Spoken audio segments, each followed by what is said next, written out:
the feeling is around the game that Molitor is yesterday's man, Frampton is the future, and the bookies certainly see it that way. You can't get any kind of money at all on Carl Frampton winning this one, and they wouldn't be surprised at all, the experts, at a knockout. HD Fight Night proudly presents 12 3-minute rounds of boxing for the Super Bantamweight Championship of the Commonwealth and IBF Intercontinental Super Bantamweight title. The officials have been appointed by the Commonwealth Council and the International Boxing Federation. Commonwealth representative at ringside, Robert Smith. British Boxing Board of Control stood in charge, John Williamson. IBF supervisor, Von Laprade. Timekeeper at the bell, Dale Elliott from Hillsborough, Northern Ireland. The three scoring judges at ringside this evening are Howard Foster from Doncaster, Ian John Lewis from Gillingham, and Marcus McDonald from Twickenham. Finally, when the action commences, the star referee in charge of the action, once again one of the world's finest, Mr. John Keane from Wellingborough. And so, people of Belfast, Northern Ireland, this is the main event of the evening.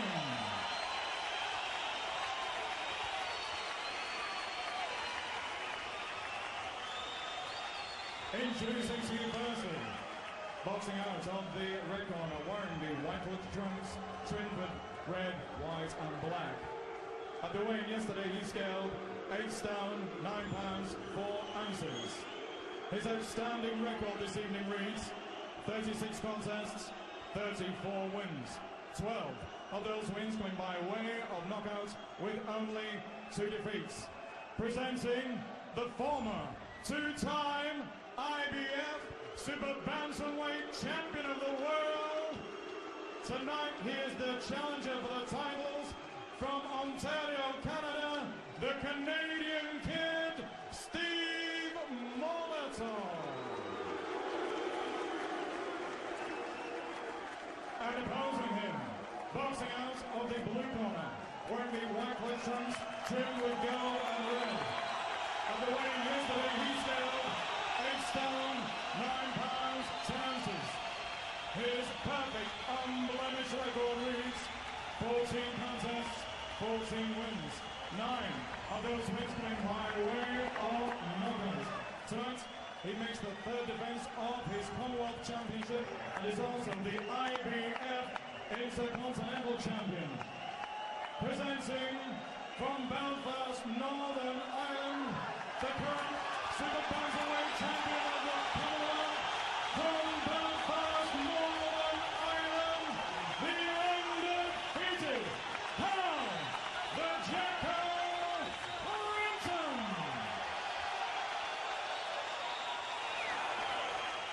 Mr. King with his final instructions. 12 3-minute rounds.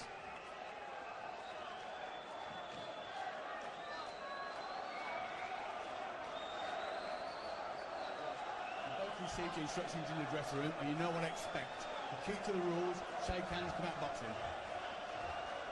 And I'm not sure there was anybody in their chair during those introductions. There's a real vibe of excitement around Carl Frampton. We've seen a lot of his fights over the last year or two, Jim. I can't remember such energy and excitement in a crowd as this. They know this could be a very special night indeed. Well, they know this is the big one. This is a massive step for him towards his goal of becoming world champion.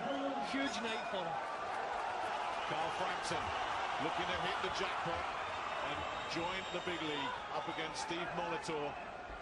He's got the big Canadian maple leaf on his trunks, the Canadian Kid, the former 2-time world champion. And the big question is, does he have the legs to go with that experience, or is youth going to have its day here? Well, Frampton really looks fired up. He's marching straight up to Molitor in a sensible fashion, and if he can do that, it takes away the advantage of the southpaw stance. You don't want this at long range against a southpaw. Okay, got a good left hand straight away. And they followed up with a right hand as well, and Molitor backed up there. Jab, I think he knows he's going to be countered. Good right hand. What for the first time in this first session as well. There's 2 or 3 decent right hands that Frampton has managed to explode on the jaw of Steve Molitor, a man who has talked this week about retiring if he loses this one.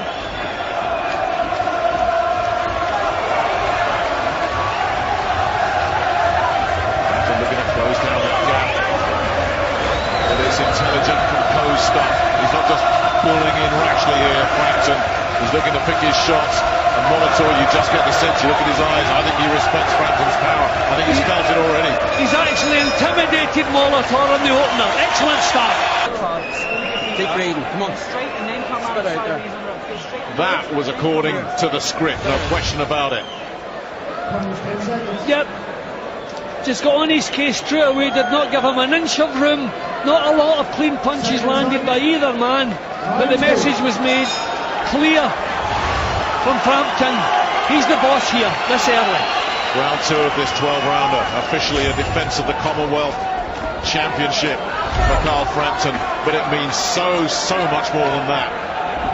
This is his entry into the major leagues if he can pass this test. And I wonder if the Frampton think tank looks at that fight that Molitor lost 4 years ago against Celestine Caballero, who's a much taller man than Frampton, but Caballero went after him for the first belt and just bullied and frightened Molitor. He never recovered the Canadian, and he was done in 4. I wonder if they're thinking the same thing here. He's getting through with solid shots again here, Frampton. Molitor was hurt by that, and he's grabbing hold. He doesn't know what to do with young Frampton. He's grabbing hold. He's under pressure, which he can't cope with. He's going to have to fight some snap in his punches, and I don't think he has enough to discourage Frampton. It looks like he doesn't want to know at all. He's looking for the ropes, and he doesn't want to be there, but he doesn't know where else to go. The right hand gets through, and that's a stumble. It's the best thing he's done all night so far, Molitor. See, Frampton not making any mistakes. He's on his case. He's right up close, but not committing himself until he decides to do so. The right hand's working. I used the word intimidated at the end of the round, and that's still what he's doing to Molitor. The man must feel surrounded. And that was interesting. He threw a combination there that missed, but he followed through with a right hand, and that landed. And again, Molitor taking evasive action, and he just can't dodge everything. Well, I think Molitor just has to hope that the storm settles down eventually, and that he's still in there when that happens. But that's not going to happen, because we know how dedicated and how fit Frampton is. Yeah, he did come in looking really good. Made weight comfortably, but you wonder how many pounds he's piled onto that frame. Good body shot as well from Frampton. He's just taking his times to let the punches go. Molitor cannot do a thing about it. And some of these right hands are really hurting Steve Molitor, and he can't block them off. Complaining again to the referee. That's the second time in this round, and that's always a good sign.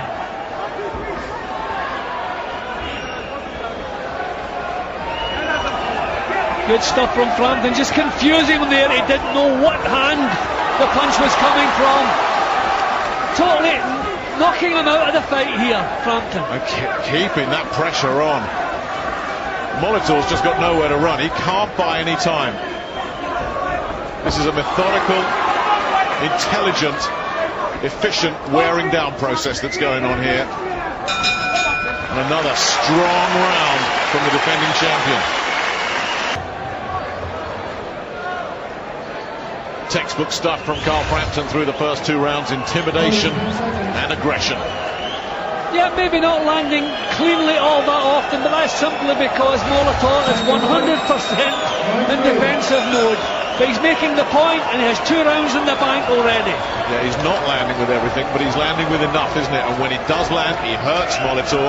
And Molitor, in response, has barely thrown a punch, never mind landed a punch. And Molitor never really was a man who relied on power at the best of times. What can he find to try and discourage Frampton, who's just all over him again from the start of round 3? And Molitor was digging into the bag of tricks here a little bit, just trying to find something to slow him down. This is so positive from Frampton, and again the right hand gets through. Little left hook follows up as well. And you can see him dealing with the southpaw, coming in a clockwise direction. Frampton not allowing him to get the benefit of that southpaw jab. There he goes again, just pushing him around in the direction he's uncomfortable in. Well, Molitor, you think, has got to get this jab going. And was that a slip? A right hand did land. No, the referee, good call. Good call, good call. Not according to these fans. They don't agree with that, Jim. But I think you're right. Definitely a stumble, but a punch landed. Well, Molitor has been forced to let some punches go now. He knows this storm is not going to subside, so he's going to have to deal with it. Oh, that's another solid shot. With him backed up on the ropes as well. He doesn't need to be there, Molitor, but where else can he go? How can he get this southpaw jab going? He needs it.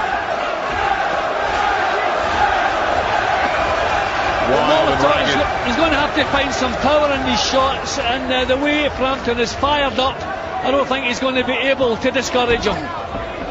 Better now from Molitor, better stuff. But again, pinned in a corner. This time Frampton couldn't hurt him.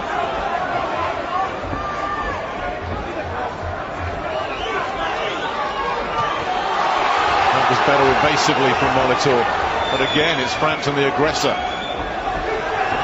I mean, he's setting a hot pace, but he's so cool when he decides when to throw the punches. You know, nothing haphazard about his tactics here. He's on his case. You know, real pressure, but just picking these spots when he wants to let the punches go. There he goes again. I remember the first time I talked to Barry McGuigan about this fella, he said the big thing about him is he's as comfortable going forwards as he is boxing on the back foot as well. He can do it all. Well, we're certainly seeing him on the front foot here.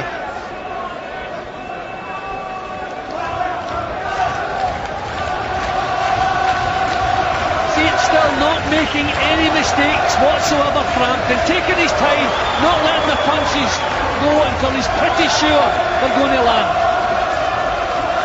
Oh, Molitor caught with the right hand there and backed up onto the ropes. And in trouble, and the bell goes.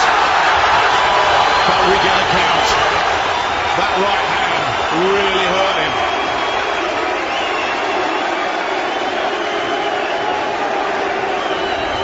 I was just about to say, Jim, he just about got through this round unscathed, Molitor, as we got down to the last 5 seconds. Then a right hand landed and nearly took the whole undercarriage out.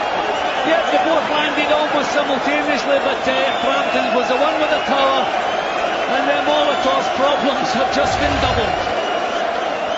So look at the way Frampton's going straight up. He's just taking his time. Nothing erratic. Controlled. Then lets them go there. I mean, he wasn't on the floor, but the ropes were keeping him up. But that was the right hand that knocked him back onto the ropes. And I think if the ropes hadn't been there, he probably would have been on the floor. Then it is at Frampton's mercy here. And Frampton lets some more damaging punches go.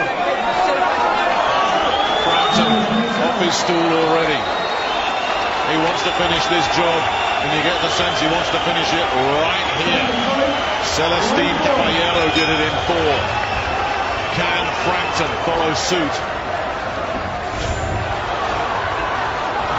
Right now, Steve Molitor is fighting for his career, and that career might be about to end.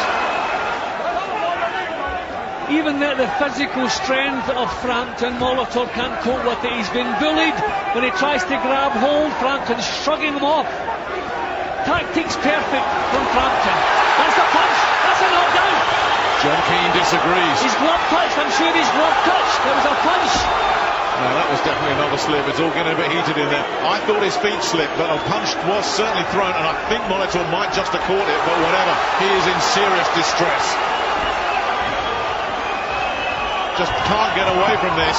Caught with a little left there as well. Backed up against the ropes. Frampton's got him in his sights, and down he goes, and it was inevitable. I think the fight has been knocked out of him here.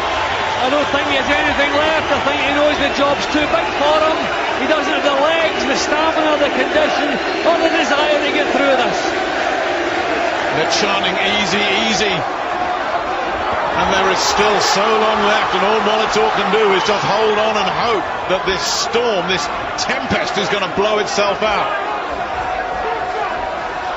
Well, we've covered Frampton a few times. I've never seen him in this mood before. This is terrific stuff from him. I think he knew, they all knew, he had to elevate himself to a new level. They knew they had to get onto Molitor early, and they did, right from the first bell. Molitor has been looking for somewhere to hide. Again, he slips. He slipped a few times, but these punches are certainly starting to wear him down and hurt him as well. You know, Frampton's looking different. Class to Molitor here, but no Molitor's coming at the end of a terrific career. But Frampton's different class here.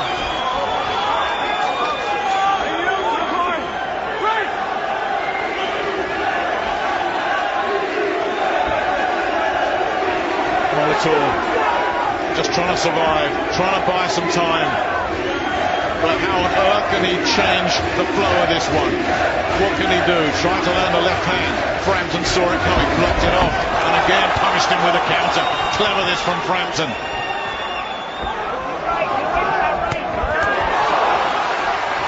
That was just a survival mode for Molitor. He knows he can't inflict any damage. It's just his fighter's pride. He wants to see how long he can hang on in there. But he knows no victory here tonight.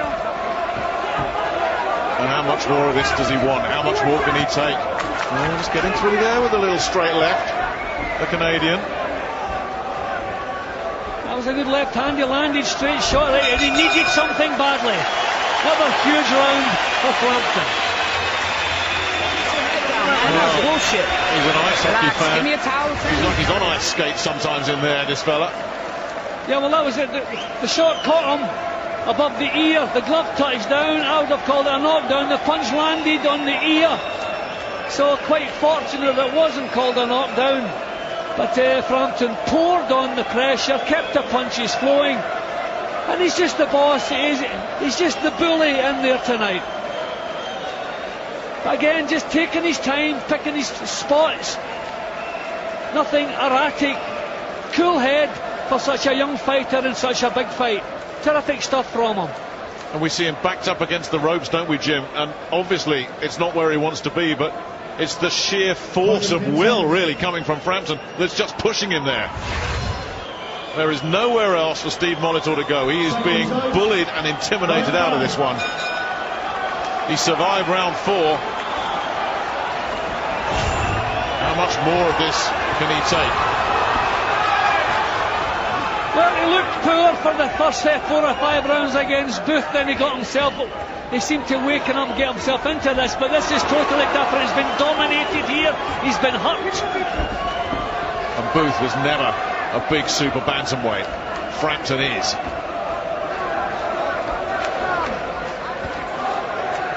There he is, backed up again in the neutral corner. Had the sense to get out of there quickly before Frampton could unload. Well, that was a hurtful shot, that left hook. It really was. It didn't look like it did much damage, but it did. It landed cleanly. And the slower Molitor gets, the more powerful these punches are going to be, because Frampton's going to start timing them perfectly.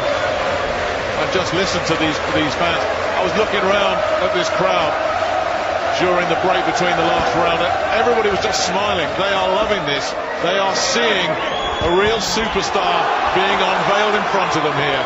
You can see Frampton working out how to go about this, how to make sure the punches that he throws are going to find the target. He's taking his time, he's looking, he's feinting with both hands before he decides which one to let go. This is terrific from the young man. Again, Molitor just sliding on those boots. Didn't bring Chris Johnston, his trainer, with him for this fight. Well, Molitor has used all the tricks he knows just to keep himself in there tonight. No way can he get himself into the fight. Just surviving here. And he must be thinking, surely Frampton is going to slow down. Surely I can just get a foothold in this. Well, so far, no signs at all of the Irishman slowing. Molitor looking to just try and put him in his place, landing a couple of little shots here and there, but then Frampton just comes straight back at him. I don't think, from what we're seeing so far, that Molitor's got anything like the power he needs to slow Frampton down. Well, nice left hand again from him. I reckon he's been waiting to see if the storm would die down a little bit. No signs of it yet. better job of making Frampton miss here, though, but still just dancing around on the ropes. And not really getting anything going himself. The odd little left hand here and there. Well, they found just a little bit of composure for a change there at Molitor. And I just bundled to the floor. The soles of his boots just don't look right to me at all. He's been sliding. Hasn't looked steady at all, and it's not all from Frampton's punches.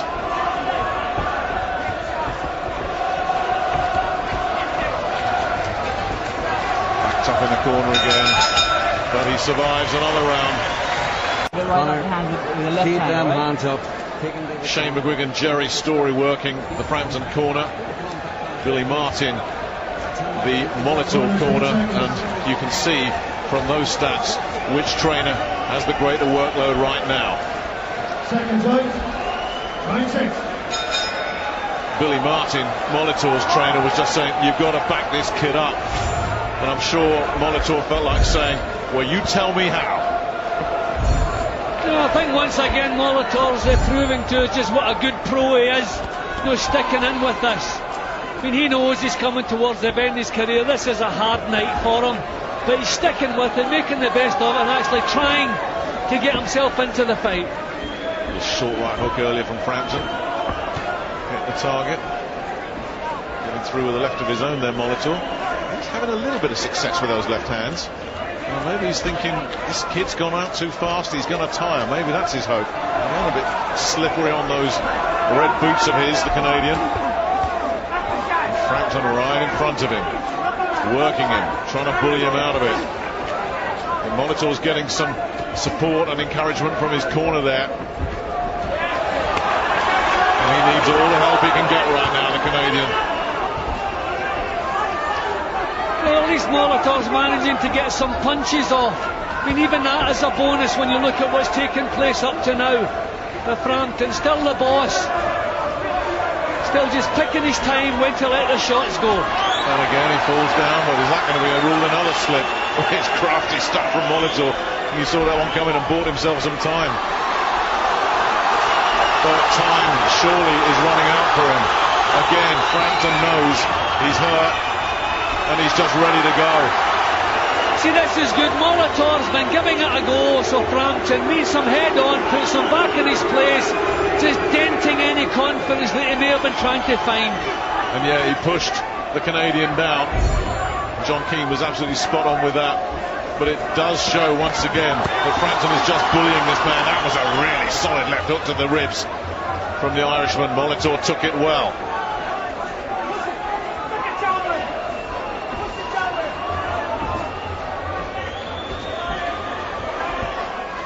There's blood from somewhere. It's all over the torso of the Canadian, and down he goes again. He's just been worn down this time.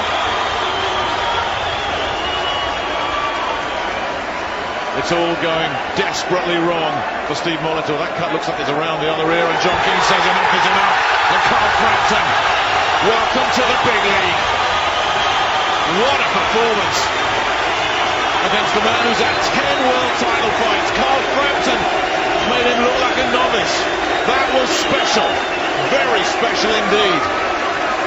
Well, a couple of times working on Frampton's fights, I've called for a little bit more fire in his performance.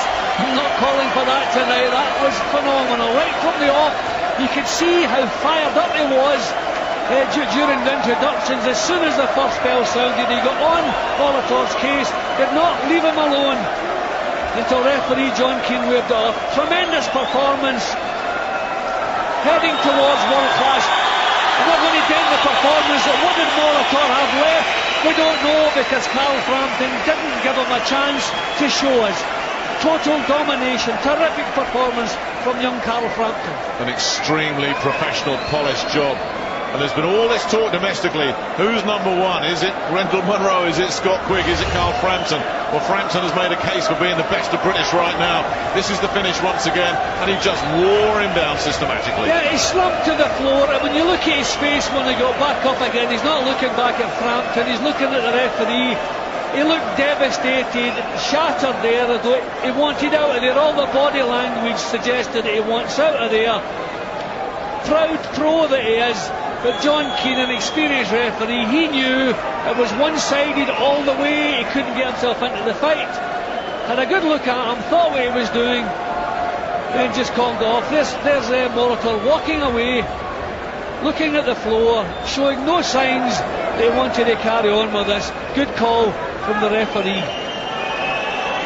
Well, there's some of us saying, you know what, we shouldn't get carried away with this because Molitor is clearly past his best. No one would disagree with that. But you have to admire the ruthless efficiency, the sticking to a game plan, and the fact that he just knew exactly what he was doing and set about his business so clinically, Frampton. A real mature and effective performance from him tonight. A terrific performance. We're in a tough division, and he's a tough little guy. He really is.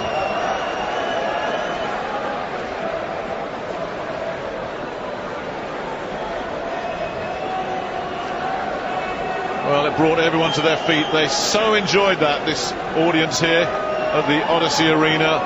They know what they've seen, the unveiling of a new Irish superstar.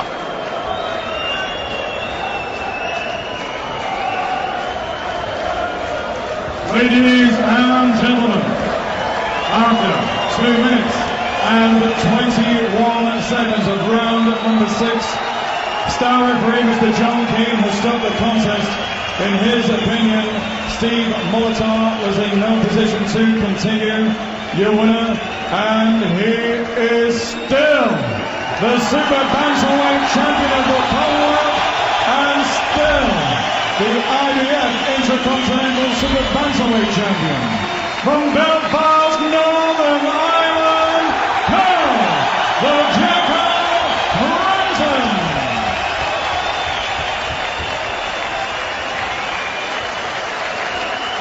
Carl Frampton, enjoy the moment. That was classy, that was efficient. The man from Tigers Bay burns brightly in Belfast, and that lot loved every single minute of it. We'll hear from him in a couple of minutes' time on this fantastic fight night, and more live action coming your way as we feature former British featherweight champion Martin Lindsay. He's on the way live next. It's time to get excited, Belfast. You have that new star you were looking for. Intelligent, classy, efficient. His name's Carl Frampton. In the end, he was devastating, putting down Steve Molitor 3 times before stopping him in the 6th round. He's ringside, talking to Adam Smith. Carl, after 14 straight professional wins, the 15th was the gamble, the step up in class. How did you make it look so easy tonight? I think it's just all to do with hard work, and I really pushed myself hard in training. I knew this was going to be a tough fight. Steve Molitor's a world-class opponent. I knew this was the big test, and I passed it with flying colours. Former 2-time world champion, we wondered what he had left, but you didn't let him get out of the blocks. It seemed after the first minute or two he respected you as a fighter. Yeah, I know I can hit hard, I just got to land my shots, and these guys, they'll know about it as well. I need to set a high pace from the start, and that's what I've done. That's what I worked on in training, and we knew at some point we would probably get him out there. I didn't think he liked the pace that much. That's why we were pushing so hard. Was it the clever mix of sort of moving in and moving out and utilising your skills and not just sort of rushing in? Yeah, well, I made him miss quite a lot. He made me miss as well, but I think him throwing sometimes wild shots and going over the top of my head, that tires you out as well. And it was just on him the whole time, and that was it really. That was the plan, wasn't it? Stuck to it. The Belfast crowd gave you such a reception, and did they keep you going sort of through every single round? I mean, you must be delighted to do this here. It's unbelievable, and I want as many fights here in Belfast as possible. The crowd was amazing tonight, and I fought a guy who's ranked number 9 in the Ring magazine and beat him quite easily. So more fights at home the better, and we're going to start packing this place out soon. It was meant to be Kiko Martinez, in many ways a better opponent in Steve Molitor. How quickly do you want to go now? It's a competitive division, of course, worldwide, and in Britain still Rendell Munro, Scott Quigg, plenty of names, plenty of fights. Yeah, I want to go now, and I'm open to fighting Scott Quigg and Rendell Munro. They were the guys that says they were too far ahead in their career to fight me, but I'm further on in my career now than they are, but I'm still willing to fight them guys. But I'm not far from a world title. Whatever happens first, I'll let Eddie and Barry, I'll fight anyone. A legend of these parts, of course, Barry McGuigan. You're right behind your man, and you must be so pleased with the way he delivered tonight. Yeah, I like the fact that he stayed on the guy non-stop, and what he was doing, he was attacking him with fast feet and then giving himself room to get back and counter. But Steve Molitor is not a world champion 2 times over for no reason. He was clever and very difficult to hit with more than one single punch at a time. So in that situation, it's going to be difficult to look good. But what he done is he just ground him down at him, and eventually he just nailed him. And you know, if he'd have got up and continued, he would have been knocked unconscious. This guy is a tremendous puncher. You achieved the status in and around these parts. Do you think Carl can do that over the next 12 to 18 months? I've absolutely no doubt about it. This guy is a fabulous young fighter. He's a great learner. He's not the full article. He's got a lot of work to do, and we have a lot of training to do with Shane and with Jerry in the background here. So we're working very hard, and we're taking the right fights, and the way that Eddie Hearn has planned his career has been fabulous, and he's a great guy, and we intend to map it out and work towards a world title fight. If that means going and fighting Quigg or stepping back and fighting Quigg, as Monroe cheekily said to me on ringside, you know, why would I step back and fight you? Well, and now we're in the happy position of being ahead of those 2 guys, and we'll still fight them. Definitely, and I just like to pass my sympathies on to the Spence family after a tragic accident last weekend. So well done for that. And final word to promoter Eddie Hearn. What is the next step for Carl? Well, keep doing everything right. He's gone in there, he's manhandled a 2-time world champion tonight. This is the culmination of a lot of hard work, fighting, keeping the activity irregular and fighting in big arenas in front of big crowds. And I've got to say, the Belfast fans, unbelievable. You know, when you've got a city like this behind you, you can go on and do whatever you want. So he's going to be top 5 in most of the governing bodies now. I'd like to see him move forward and fight a final eliminator for the IBF world title. Let's do a world title here, summer, outdoors next year. We remember Steve Molitor coming over and destroying British fighters before. It seemed to us like the passing of the torch tonight. Carl, you ready for the future? I've been ready for a long time, and that just proved to me that I am, and I can't wait. I'm excited about the future, and bring it on. Enjoy your night, you deserve it. Disappointment for Steve Molitor, 2-time world champion, is backstage now talking to Andy Scott. Steve, what went wrong for you tonight? There was a little bit of ring rust earlier on. The crowd didn't really get to me at all, to be honest. And I don't really know what happened. To be honest, I felt like I could have continued. The ref said I didn't look interested to my trainer, but I was just looking at all the blood coming from my head. But take nothing away from Carl Frampton. He fought a great fight, and Steve Molitor will be back. You're a 2-time world champion. You've been in with the best in the world. How good can Carl Frampton be? He's still got a lot of learning to do, I think. I think he's got to improve on his power a little bit, because he gave me some clean right hand that didn't affect me the way that, say, a Caballero affected me. So, but he's a young talent. He's a good kid. He's got a good team behind him. So, he's got the world in front of him. So, he's got a bright future ahead of him. That incredible run that you had in Britain's come to an end now. He said he would push you into retirement. Is that not the case? I got to sit down with my family and the people close to me and see where we go from here. You know what I mean? So that's a decision I can't just make off the top of my head like that. Thanks, Steve. Thank you.